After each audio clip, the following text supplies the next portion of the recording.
Vice President Harris is cutting her campaign trip short today. She'll take part in briefings with FEMA following the devastation left by Helene. Harris was briefed over the weekend on the federal storm response and amid campaign stops in the western part of the country. Former President Trump is also touring storm damage in Georgia today. Like Harris, he spent much of the weekend campaigning, but is now hearing some backlash from fellow Republicans for repeated personal attacks against Harris. CBS News political director Fin Gómez is here in Studio 57 following both the Trump and Harris campaigns for us. Fin, always good to see you in New York City. So happy that you're here ahead of the debate. Yeah. Let's talk about Harris's trip to her home state over the weekend and the fundraising haul.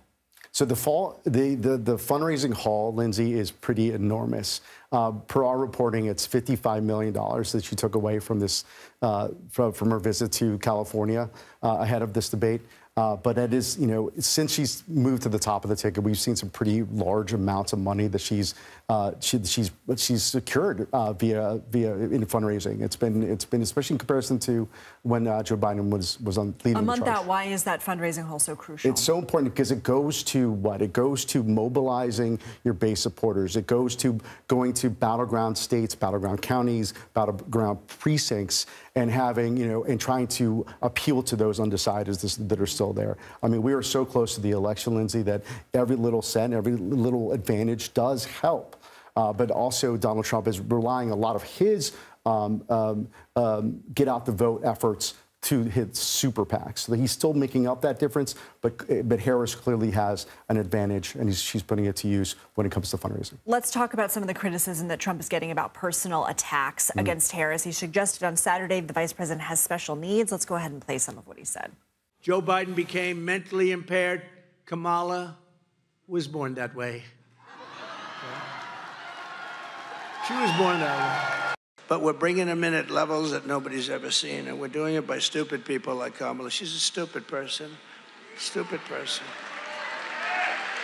I don't care.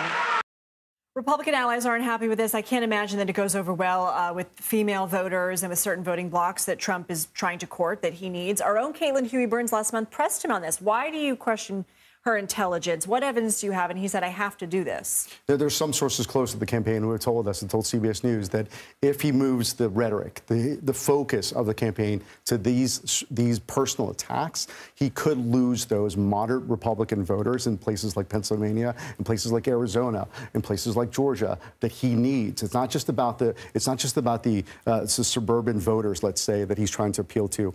He is doubling down. His campaign has doubled down on trying to appeal to young male voters and male voters directly. There's a historic gender gap that we're seeing in this cycle, Lindsay, and this probably does not help him as he tries to appeal to those undecided voters again. I imagine tomorrow is a huge audience, obviously, for both Vance and Walz. Yes. I imagine that Vance is mostly prepping for the audience of one. Is the same true for Walz? Well, they're both traditionally, what we've been told is they're both prepping traditionally. We do expect that both nominees are going to be, the top of the ticket nominees, the presidential nominees, will be watching their running mates respectively. Look, there's a lot of high stakes on this, Lindsay.